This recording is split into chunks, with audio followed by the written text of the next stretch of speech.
Hi, I'm Alex, a technical and design recruiter based in New York. Today, I'm really happy to be speaking with Diego Solozano of Desteia. Global trade powers 60% of the world's GDP and about 32 trillion annually. Yet today, it's totally crippled by manual tracking across fragmented emails, documents, and systems. When it comes to digital transformation, global trade is still very much in the dark ages. And with changing geopolitics and climate shocks, it's getting even more complex and costly. Desteia aims to solve this problem by reimagining operating systems for global trade in the age of AI. In this interview, Diego shares more about how Destaya is tackling this problem with AI, how and why he and his two co-founders are tackling this massive problem, and some of the unique nuances of this particular industry that make it really interesting for any engineer or designer who likes to work on massive high-stakes problems. If you're interested in working for Destaya or you want to learn more about the team and the open roles, please send me a message on alex@asterhq.com.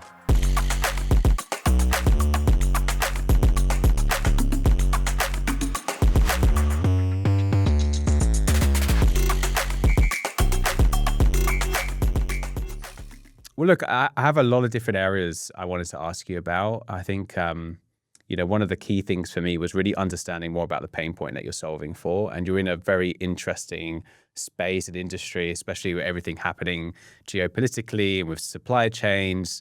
But I thought what might be a good place to start is hearing a little bit more about your background and how you actually met your co-founders and started the business. Absolutely. So I will tell you a bit of a personal story. I grew up in northern Mexico. Basically, the funny story is I grew up in a town that was actually started by my great-grandfather, right? Not because he wanted to start a town, but because he was one of the 5 people that put together a sugar manufacturing facility in this city in Mexico. And yeah, my family comes from there. So I was literally growing up, I was the kid in the cane sugar field, right? And then taking the cane sugar to the factory, right? And then seeing the transformation and seeing it turn into sugar and then putting in, the sack of sugar on a truck or a train. And remember being just fascinated by the whole process. It was gameplay for me, right? But what now I understand to be the supply chain, logistics, and trade profession, right? I grew up all around it. And so naturally I tend to gravitate to the types of problems of how things move, how people move in the world, right? So that's why I started this company. The second piece of my background is purely on product. This is the second company that I start. My first company had to do with how people move, eventually became the largest peer-to-peer car rental marketplace in Latin America. And now, fully into how things move. And I'll chat a little bit more about that. But my background in product, as I mentioned, after my previous company, I sold my previous company. I went to Stanford, where I really wanted to learn about AI. So I focused on the computer science track on AI. And when I graduated, I started working at this company called Blend, roughly from Series C all the way to IPO and beyond. Was there for a little bit over 4 years. And that's where I met Austin, our co-founder. And Austin, he has his own curious story. He grew up in Palo Alto, so a pure Silicon Valley kid, if you will. Speaks Spanish perfectly well. He grew up in an immersion program in Spanish and also came to Mexico several times growing up. And so, yeah, we decided to partner, given the shared history of Blend. We worked together on a few projects. And then I think his natural curiosity towards what's happening between Mexico and the US. Mm-hmm. And our third co-founder, Françoise, she's Canadian, lives in Mexico, right? And very famously, she was Tesla's first CEO for Latin America. So very solid on basically setting up supply chains in the country, really living through the pain points of how manual, how very data-driven, how much lack of visibility there is when you are trying to move things between the United States and Mexico. So she's like a very stereotypical user. So we decided to partner, and that's the 3 founders. And that's interesting. And you're all based in different locations as well. That's right. How does that work in terms of how you sort of stay connected, how you communicate, how you sort of push things forward? Yeah, I think we have to be very, very intentional about it.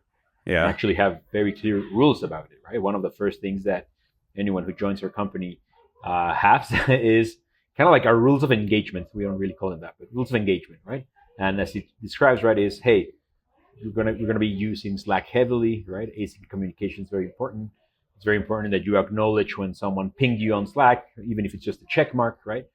We have rituals around how do we build startup as stand-up, how do we do all hands every other week, how do we share context, how do we get people in front of customers, or at least customers recordings for future context, right? So I'd say that we try to be very intentional about the fact that, hey, just by the nature of where founders are, it's always going to be remote, right? Or remote first, at least. For sure, we have an office in Mexico City and an office in New York City that people enjoy showing up to, right?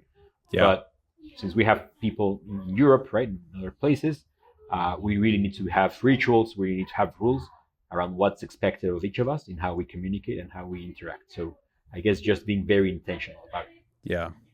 It's probably, I assume, quite advantageous from a perspective of you're building a business that is global in nature in terms of supply chains. And so you are individuals who are from different cultures, probably have different perspective, but also based in different geographic locations. So I assume it brings different perspective into the problem that you're solving for as well.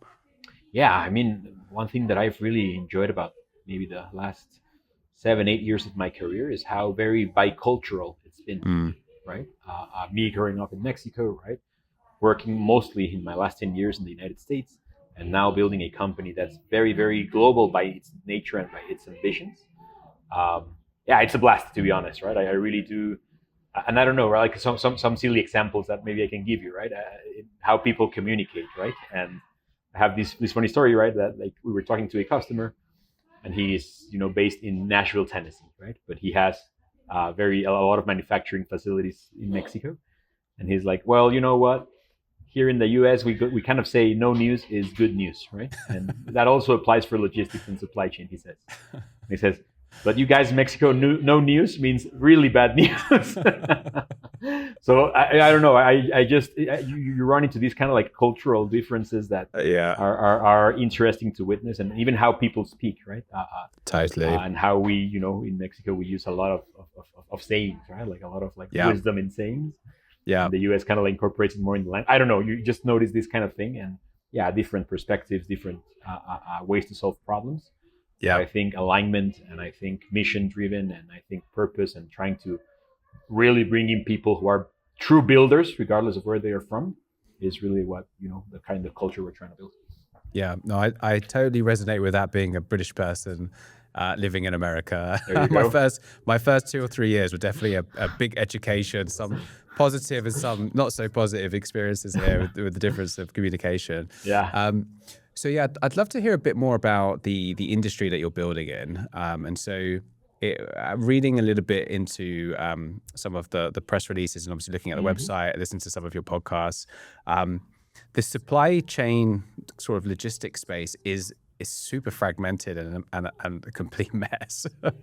but on the consumer side, it seems to be a little bit more seamless and frictionless. But when you're looking at these sort of larger, sort of Fortune 500 in some cases driven large scale logistics and movement of goods, seems like a complete mess. I'd love to hear your framing of the problem and the problem that you're essentially solving for. For sure, and it's a funny way to put the question, because it's incredible to me how if I purchase a $10 item from Amazon or whatever, I know exactly when it's going to get to me, right? Yeah. But if one of these companies purchases a 10 million container with hazardous goods, they don't necessarily know when it's going to show up in their factory, right?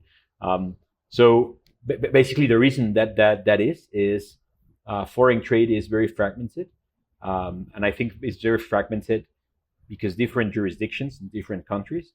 Not only language, right? Forget about language and cultures. So different ways of doing things and different ways of building trust. But basically, there's only one way to communicate across the whole globe, which is either through messages or through emails. So people who are in the supply chain or logistics or international trade, let's call it more foreign trade profession, will complain constantly about how many manual tasks they have to do, right? Because they have to make sure that documents are in order, documents match, that they have submissions in time so that they don't get fined, and a long list of et cetera in actually achieving an import or an export. But the reason it's so heavily manual is, as I described, because data is a mess, right? It comes in emails, it comes in formats, in multiple languages, multiple formats. No one really wants to change the way they work, right? So when you ask a vendor or someone to, hey, come please upload these documents in this new platform, that's always going to fail 100% of the time, right? So really, again, foreign trade, global trade is heavily fragmented in its information, and that creates a lot of manual work to try to move things from point A to point B in a compliant manner. So we identified that as a root case of trade, right? The thing is, with what's happening geopolitically, right, with both the U.S. and Mexico governments trying to more aggressively go after foreign trade to basically collect more tax revenue, then compliance and having your house in order, so to speak, becomes very, very important, right? You don't want to get a fine that could cost you 200% of your product. But on the other end, right, all of your processes are heavily manual, right? So this becomes this like clashing thought on, hey, I don't want to have any mistakes so that I can get fines. Yet all of my processes are heavily manual because data is a mess. So that's exactly the problem that we are trying to solve, right? We're building this product that allows importers, right, mostly large multinational corporations, allows them to operate their foreign trade compliantly, cheaply, easier, right? Without errors in the process and with as much automation as possible. The way we do it is we have basically robots, right, that connect into your email or other means of where you're exchanging communication, whether that's portals, whether that's WhatsApp, whatever. Starts filtering information, gets these documents, and in terms of structures the data that was previously unstructured. And on top of these structured data, we build workflows to basically automate the whole foreign trade process from start to finish, in without errors and as fast as possible. Yeah. Long-winded answer. Our ambition this year, if we achieve just one thing, we want to achieve a fully automated import process without errors and without human intervention. That would be our holy grail from a product perspective this year. Yeah, that makes perfect sense. I guess has this problem become more expensive as well to get wrong? So like is the commercial impact, given a lot of the restrictions, a lot of the governance, compliance, that's seemingly mounting more and more every week. Yeah.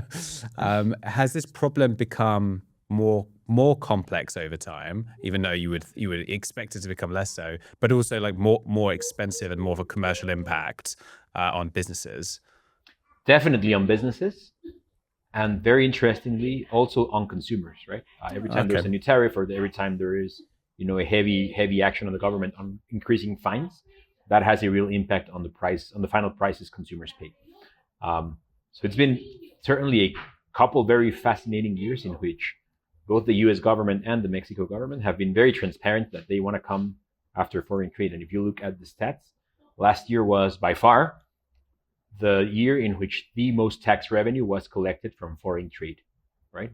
And it's not only tax revenue, it's also fines and penalties, right? So it's the biggest year that in 2025, the biggest year that we've seen both in the US and Mexico in fines and penalties. But 2026 is going to dwarf 2025, right? Like this is the year in which we will see the most penalties, the most chargebacks, right, on foreign trade. And it's basically because of the rules are written, obviously by the governments trying to, go after this big pocket of money. So in a way, importers need a tool to help them level the playing field, right? Where they can guarantee that their processes have no errors. And I think it's a very crucial year for that.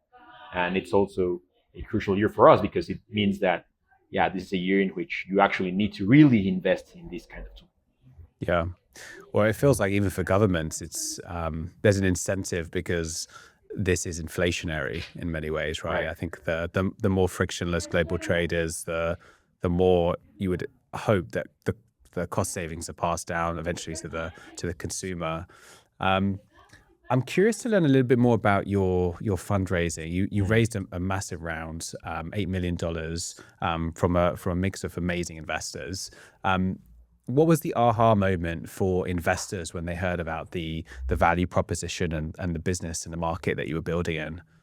I think it really came down to the why now question, right? Mm-hmm. And global trade has been around forever, right? Ever since the container was invented in the 50s, you can make the argument that that's when global trade spiked, or at least when China joined the World Trade Organization, right, in the 80s. That's when it also, really had this massive impact.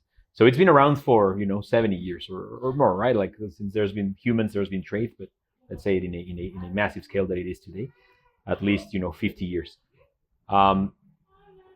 It's also very interesting how this is one of the industries that kind of skipped the digitization era, right? Where we saw a lot of companies jumping into SaaS, right, and like adopting new ways of digitizing or digital transforming their processes. Since global trade is by definition, global, right? Even if you are a company in the United States that tried to adopt certain standards, it was basically impossible for the rest of your vendors all around the world, in Mexico, in China, in Europe, and wherever, right, in Latin America, to adopt those standards. So it's like this industry skipped that digitization and that movement to the cloud, right? It's this industry that really skipped that step. And so they skipped that step, but certainly AI came over, yeah. Right? And now you don't really need anyone to adopt any standard, right? You can just train a model very efficiently on hundreds and millions of documents, right? To get much better results that you would have trying to force vendors to change and adopt new technology standards, that they would simply not do it, right? Like if the movement to a full digital universal standard were to have happened, it would have already happened in the last 40 years, right? And it just didn't. So I think what investors were really drawn towards was this story that, all right, yeah, this industry for sure skipped a platform, but as it famously happened with the smartphone, in which most people in the world never owned a personal computer, but now own a smartphone. This is our bet. That's what's going to happen for global logistics and global supply chains, where you're going to go from a heavily manual process to a heavily automated process, because now there's technology that allows you to do that. And so that's the bet that we are placing and the bet that investors place in us. Yeah, we've been like an orchestrated process in many ways as well. Right. I'd love to learn a little bit more about the AI side, and a lot of what you're doing is you're making sense of all the chaos. You're serving up insights to customers in a way that is really easy for them to understand and make decisions on. And these are, in some cases, tens of $1 million decisions, I'm sure some of these companies are making on a day-to-day basis. And a lot of it is built around graph theory. I'd love to learn a little bit more around that concept, especially for anyone that's more technical listening. How do you harness graph theory? How is that sort of encapsulated in the sort of technical side of the product? Pretty cool. And I'm really fascinated by this, right? We started our early product basically assuming that there was somehow a reference across documents. Let's say a trade document, an invoice referenced a bill of lading, which is, the shipping contract between you and the steam shipping line, right? And that bill of lading also referenced the packing list and blah, blah, blah, that somehow all documents were self-contained enough that they referenced each other in a way so that we could get away with, basically creating a database and through, powerful OCR plus AI techniques, basically extract line from line in the document. And since documents would relate to each other in a natural way, then we would be able to join them together. We discovered very, very early on that's not the case at all, right? In foreign trade, it would be perfect if each document kind of like referenced each other neatly, right? In like a very linear way. But that's not the case at all, right? So that assumption was completely wrong.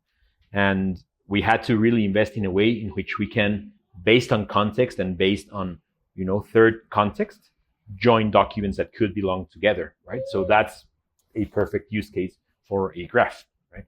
And so all of our database in how we create packets of documents that belong together is all graph driven, right? Because it needs additional context outside the contents of a document. It needs to know, for instance, did it arrive in a certain email thread?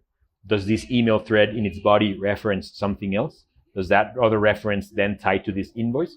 And so we really heavily invested in trying to get signals as to how to tie documents together, because anyone in this profession will tell you that tying documents together is a huge problem. It's a big part of the job, massive problem. And so we invest and continually invest in how do we actually make documents tied together. And that's why our graph databases have come in very, very handy. and we are in a very high percentage of accuracy when we tie documents together. But it would have not been possible if we have kept on trying to force it into tabular databases. Yeah. On top of AI and OCR, we really had to invest in a way to tie it together by references rather than by direct mentions of other documents. Yeah, that's fascinating, especially because there's on one side you have to get it right, and so it really does need to connect and match. But I assume also, like, a lot of what the AI is reading and looking at, it's quite complex language, and in some ways I assume some of the ways that these entities communicate also are very different. I'm assuming different languages. Right. There's quite a lot of aspects to this. How from a product standpoint and from an AI infrastructure standpoint, how do you measure success as a business? How do you measure outcomes? Yeah, we are constantly, we have MLOps people that are constantly evaluating the output of our models and the output of our extractions or classifications, right? As you say, it's complex, right? Because every line in every document across hundreds of thousands of different formats becomes, something that you have to uniquely extract. And maybe you've never seen an example of a document, but how do you train a model that's robust enough to a bunch of documents it has never seen? So it's very heavily dependent also on constantly evaluating the performance, right? Obviously, measuring things like false positives, false negatives, right?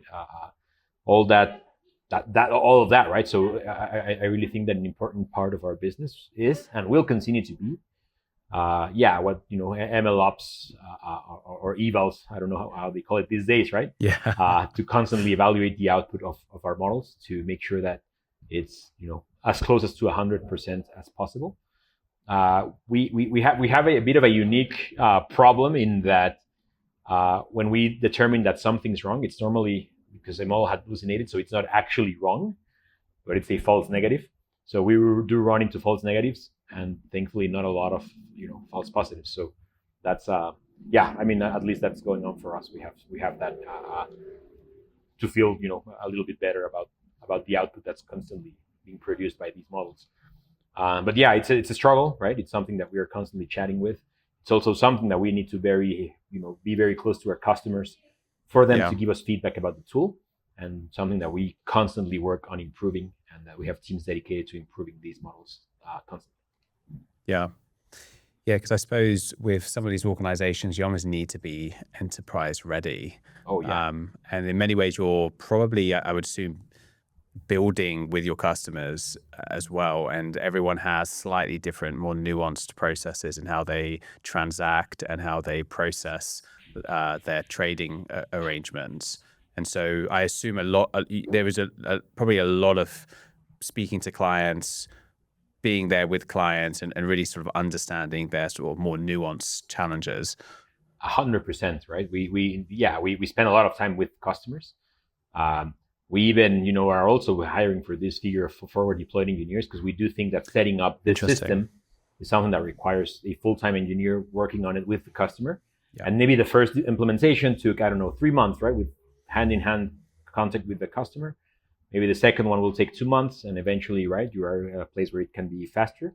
But yeah, this interaction with customers needs to happen constantly. And again, right, this figure of forward deployed engineer is also an interesting one for us. I have this very interesting also understanding now of, because of what you described, right, where, hey, your vendor in China works differently from your vendor in Europe and communicates with your customs broker in different ways, blah, blah, blah, right? That's why spreadsheets exist, because you have data in a bunch of places, but you need data in one single place. So you create this spreadsheets, and then you're very heavily invested in manually keeping those spreadsheets live. And sometimes it's very fascinating to understand when we meet with these operators. Sometimes people at the operator level kind of like confuse what the job is, right?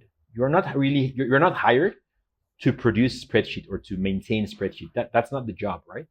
You're hired to, carry out a successful importation, right? End to end in a compliant manner and as fast as possible, right? Yet somehow, because you spend so much of your day in your spreadsheet, kind of like think that's the job, right? And you're being hired for that. And the reason I bring this up is there's always this temptation with the product that the customer basically thinks, oh, I'm hiring Destaya to automate my spreadsheet, right? And trying to get like the users to think that I don't even need my spreadsheets, right? The spreadsheet is irrelevant if I have a way to execute this in a better way. And that's really where a lot of the friction comes from, right? Where customers, hey, I want my spreadsheet automated, and that's not really the point, right? Like you're not, the job's not the spreadsheet. I constantly think of this phrase: the job's not the spreadsheet. Well, this is the big transformation that is upon us in terms of AI and even just agentic based software, where in the future the software is not being designed for humans anymore; it's being designed for agents. And so I think it's hard for people to wrap their head around like learned behavior that has been compounded over decades in some cases. We're so used to seeing a spreadsheet, it's very hard to break away from it. But it's somewhat behavioral change, but also I suppose there's those magic moments for probably that clients experience when they use your product, where everything just seems to operate like magic, and to them it's magic. Obviously it's there's complex architecture, and there's probably is chaos even probably from your perspective as well. But for them, it looks like magic, and so that's kind of perhaps one of the aha moments for customers who maybe are used to just using spreadsheets and are hard to break away from that habit. No, and we really live for that aha magic moment. I had one today, right, where we were showing our newest tool to this specific customer. Has to do with a very specific regulation change in Mexico that now forces you to submit some additional information. And that's the kind of thing that would have immediately created hours and hours. Actually, it's going to create hours and hours of additional manual labor for import teams, right? We showed this customer the first time they saw it, how this process basically takes 3 clicks. There's nothing like it in the market, like literally nothing like it. You could just see her face and her feedback, like, wow, like I'm blown away. Like these types of comments I had never imagined this was possible, right? And we really live for that magic, wow, aha moment. Yeah, that's awesome. I'd love to switch gears a little bit more into culture and how you think about culture in the company, especially for people that are considering or thinking about a role with you. How do you describe culture to people maybe who ask you that question in a job interview? Yeah, I mostly think that we are intentional about our values, right? And really have rituals around in reinforcing those values. Heavy on feedback, but basically we trust or we really believe in 3 things above pretty much everything, or 4 things above everything, which is personal learning and personal growth, team learning and team growth, right? Because I think growth is not only a personal endeavor, it's a team sport. Heavy ownership and being a builder. Everyone that we try to bring in needs to be a builder, right? You're not waiting for your PM to give you the specs, right, to make your decisions, right? Everyone can make their decisions, feels empowered to make their decisions, and is encouraged and asked to make their own decisions. And above, learning personally, learning as a team, being high on ownership, really having a customer first mentality, right? Where all of these that we are creating, even though we sometimes get very excited about the technology, it's completely irrelevant if it's not solving a real customer problem and customers are not happy using it. So really, I think those 4 things, right? Like learning together and as a team, being high on ownership and being a builder, placing customers above everything else is really the culture that we are trying to build, and what we, frankly speaking, heavily ask for during interview processes. That's what I'd say about that. That's awesome. And for the future, looking into the future a little bit in terms of what success looks like, I think, for the business. What is you may not have an answer for the future of trade. Who knows what the world will look like in 5 years' time? But how do you see success, I guess, from a sort of trade standpoint? And where do you think trade is if you are to deliver on your mission? Yeah, I mean, our mission is to make trade faster, cheaper, and easier to operate. Why? Because it has a very real impact in all of our lives, right? Your headphones, your hat, right? My t-shirt, my headphones. We all have it because someone manufactured it and brought it to us, basically, right? So trade has a very real impact in how we all live. So we are very fascinated by that. What does success look like is achieving that mission. And so what I like to tell investors and what I like to tell candidates who ask me about our longer term vision is ultimately what we're trying to build here is Amazon SCOT for any company that's not Amazon, right? Amazon SCOT being Amazon supply chain optimization technology, this group inside Amazon that through algorithms, through machine learning models, etc., right, through operations research, optimizes Amazon supply chain in real time. So for us to achieve that level of success, we need to invest in automation tools, and we need to heavily invest in data gathering tools and being very good and obsessive about gathering good data. Because once you have the data, once you have the optimization tools, then the next step is, okay, how can we help these companies make decisions and automate those decisions in the cheapest, fastest, easiest way possible, obviously from a mathematical perspective, right? So really, I see this as our mission and our long-term ambition. And yeah, even though we're in the early innings of building the way to gather a lot of this data, I think we're very good at that. Now more and more building the automations on top of that data. I think that this year we'll get very, very good at it. Then the next step is, okay, how do we help these companies make optimal decisions, whether that's faster or cheaper, but optimal. Fantastic. Diego, I really appreciate you joining me today. My absolute pleasure, Alex. Thank you very much.